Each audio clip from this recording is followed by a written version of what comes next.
When we physicists look in outer space for alien life, we don't look for little green men.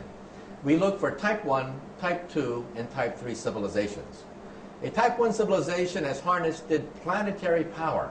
They control earthquakes, the weather, volcanoes. They have cities on the ocean. Anything planetary, they control. That's type 1. A type 2 civilization is stellar. They've exhausted the power of a planet, and they get their energy directly from their mother star. They just don't get a suntan on a weekend. They use solar flares. They use the power of the sun itself to energize their huge machines.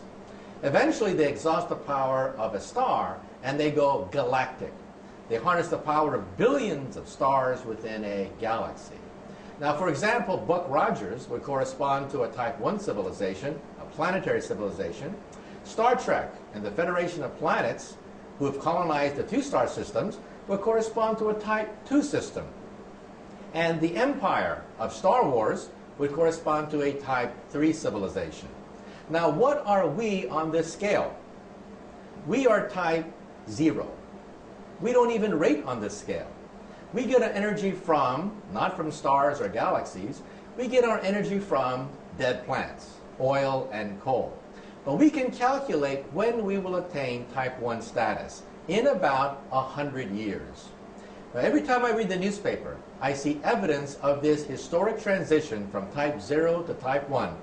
And I am privileged to be alive in the most important era in the history of the human race, the transition from type 0 to type 1. I read the newspaper and I see evidence of this everywhere. What is the European Union? The European Union has been formed to oppose NAFTA, that is the United States, Canada, and Mexico. But why? Because we're seeing the beginnings of a type 1 economy. Huge planetary trading blocks are the beginnings of a type 1 economy. And what language will this type 1 economy speak? Everywhere I go around the world, I find that the elites all speak English as a second language. In the future, the planet Earth will be like that. Everyone will speak their own native language, but on top of that, there will be a type 1 language, probably English. There's also going to be a type 1 culture and a type 1 political system as well. You can go anywhere on the planet Earth and show people pictures of two individuals that are instantly recognizable by any human, Madonna and Arnold Schwarzenegger. In other words, we're talking about Hollywood movies. We're talking about rock and roll, rap music, blue jeans. That's going to be the planetary culture of the planet Earth. And what is the Internet? The Internet is the beginning of a type 1 telephone system. That's all it is. And so this transition is perhaps the most important transition of all time. Some people don't want it. They fear this transition because this transition is to a planetary civilization tolerant of many cultures. These are the terrorists. In their gut, they fear this because they know they are witnessing the birth pangs of a beginning of a new planetary civilization, and the terrorists want nothing to do with it. This transition is also the most important because it's not clear if we're going to make it. When we look at outer space, we see no evidence of type 1, 2, or 3 anywhere. No evidence whatsoever. The mathematics say that there should be thousands of type 1, 2, and 3 civilizations in the galaxy. We see no evidence of any whatsoever. And why is that? Because the transition from type 0 to type 1 is the most dangerous of all transitions. We may not make it. It's a race against time. On one hand, we have the forces of integration, the forces of tolerance, a multicultural fabric emerging before our eyes. On the other hand, we have weapons of mass destruction, germ warfare, nuclear warfare, also the rise of international terrorism.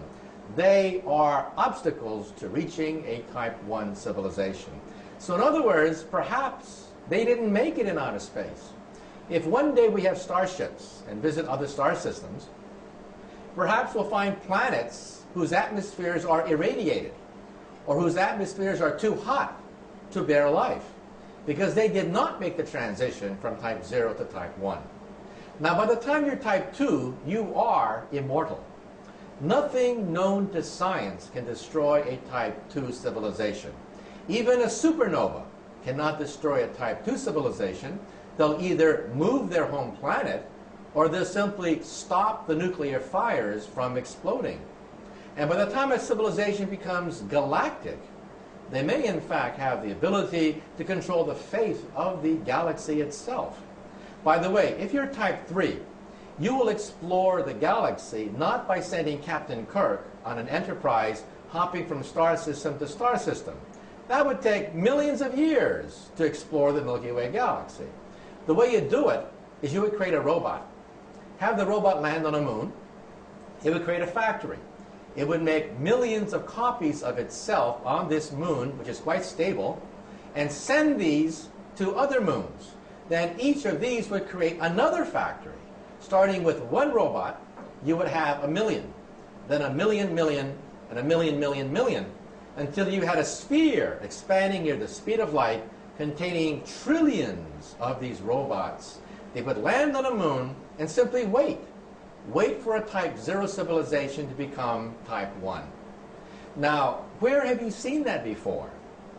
This is the basis of the movie 2001. The movie 2001 is perhaps the most authentic rendition of the encounter of a type 0 civilization with a type 3 civilization. Now, at the beginning of the movie, Stanley Kubrick interviewed many leading astronomers and scientists, and we laid out this scenario, that the most efficient way to colonize a galaxy is to send robots, have them land on the moon, and create a factory, and then they would shoot out and colonize other moons. But at the last minute, Kubrick cut the first 5 minutes of his own film, and the film became super mystical. But the next time you see that movie, realize that the monolith on the moon is perhaps a remnant of a passing type 3 civilization waiting for our type 0 civilization to become type 1. And how long before we have an operating moon base capable of detecting such a monolith? Perhaps 100 years. So again, the generation now alive and our grandchildren are the most important generations ever to walk the surface of the earth. We are the generations that will determine whether we make the transition from type 0 to type 1 or we destroy ourselves because of our arrogance and our weapons.